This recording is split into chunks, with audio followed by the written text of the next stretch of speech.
है, किस तरीके के क्यूज डेरिवेटिव फ्रंट पे मिल रहे हैं, अब इसको समझने की कोशिश करते हैं। वीरेंद्र हमारे साथ बने हुए हैं।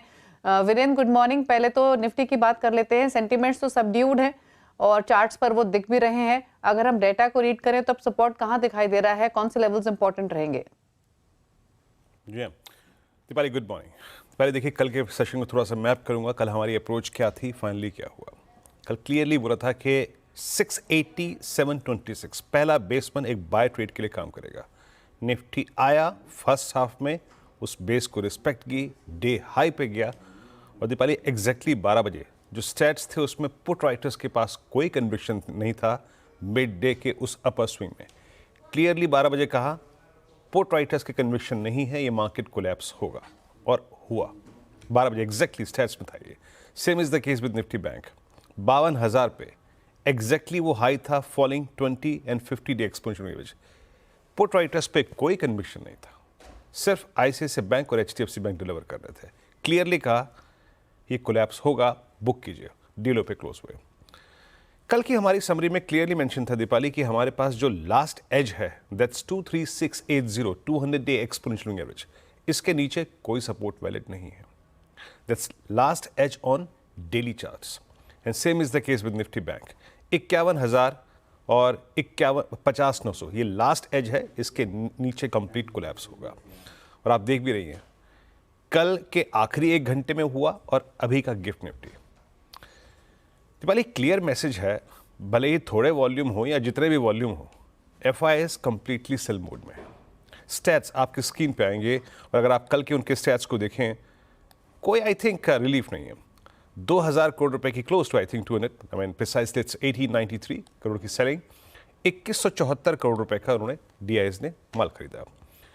एफआईएस ने दीपाली अब तक क्लियर मैसेज दिया है कि इंडेक्स पे अभी हम किसी भी प्रोस्पेक्टिव में लॉन्ग नहीं जा रहे हैं और हम अपनी शॉर्ट्स पे कैपिटलाइज करेंगे और हायर लेवल्स मिलेंगे तो और बेचेंगे। 1427 करोड़ रुपए की सेलिंग, 16,745 कॉन्ट्रैक्ट फर्दर जोड़े उन्होंने। और हिस्टोरिकली आप देख लीजिए, जब भी आप एफआईएस की तरफ से मंदी देखते हैं ना, उनका ट्रेड पैटर्न यही होता है, कैश सेल, इंडेक्स शॉर्ट और स्टॉक फ्यूचर्स लॉन्ग करते हैं, वो अपने आप को हेज करने के लिए। तो ये जो स्टॉक फ्यूचर्स में बाइंग का आंकड़ा है, उसको देख के आपको खुश नहीं होना है। 1900 करोड़ रुपए का जो स्टॉक फ्यूचर्स का बाय है, दैट्स कंप्लीटली हेज। और एफआईएस का नेट शॉर्ट जो आपकी स्क्रीन पे रखा है, वो कैपिटलाइज होकर अब आ चुका है 1,97,000 कॉन्ट्रैक्ट, यानी ऑलमोस्ट। अगर आप इसकी मैपिंग करेंगे, वो फिगर फिर लेके आइए प्लीज जरा।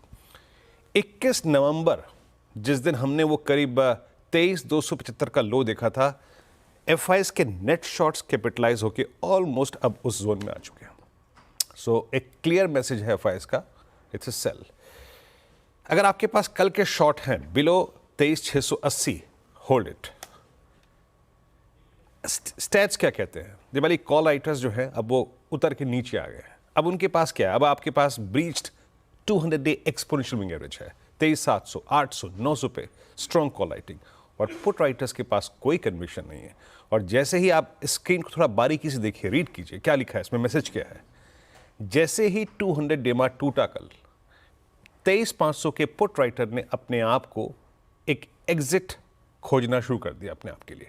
आउटस्टैंडिंग वाई घट के अब करीब 70 से 46 हो गया, 19 लाख शेयर तुरंत घट गए। It's a clear message, I am not comfortable. मेरा व्यू क्या रहेगा? लेके आइए RS1। कंप्लीटली RS1 क्या है? That's 200 day exponential moving average और वो पहले कॉल राइटर्स का जोन। आप सिंपल एक दिमाग लगाइए, हमने कल इवन 10 डेमा क्रॉस नहीं कर पाए हम, तो हमारा कोई भी पुल बैक स्ट्रॉन्ग नहीं हो पा रहा है इस वक्त। जब तक ये ट्रेजेक्ट्री RS1 की परसिस्ट करती है, it will be a sell and sell on rise. Precisely 680 मान के चल लीजिए, 731। जब भी आप शॉर्ट ट्रेड अगर आप होल्ड कर रहे हैं या फिर करेंगे तो RS1 के नीचे ही करेंगे। अब बेस लेके आइएगा। बेस ये कहता है कि अब हमारे पास बचा है 50 week exponential moving average. Technically मैं 4-5 दिन पहले भी कहा था कि ये आना बहुत जरूरी है, तभी आप वीकली चार्ट्स को जस्टिफाई कर पाएंगे।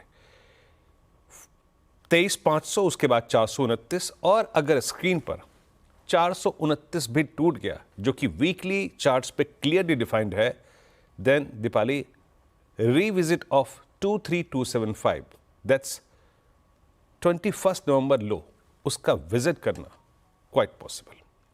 तो चार्ट्स पे ये दिखाई दे रहा है। अब आते हैं निफ्टी बैंक पे।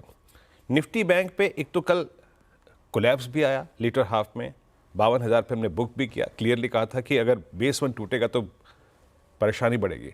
अब आरबीआई का जो कमेंट है, इस रिपोर्ट में जो कमेंट्स आए हैं वो गंभीर हैं, यकीन मानिए, और मेरे ख्याल से ये फर्दर डैमेज निफ्टी बैंक को करेंगे। पोजिशनिंग को देखिए जरा प्लीज। कॉल राइटर्स अब बहुत स्ट्रांगली आके 51,000 के रेंज में प्लेस्ड हो गए। उनका एक क्लियर मैसेज है, जनाब अब हमने एक बहुत स्ट्रांग ग्रिप ली है 51,000 पे, एंड देन फाइनली एट 51,500 लेके आइए जरा प्लीज आप लेवल्स। अगर आपके पास शॉर्ट है और फर्दर शॉर्ट भी करने की जो गुंजाइश है दीपाली, वो रहेगी RS1 के नीचे, and that's I think 51,000 and 51,250।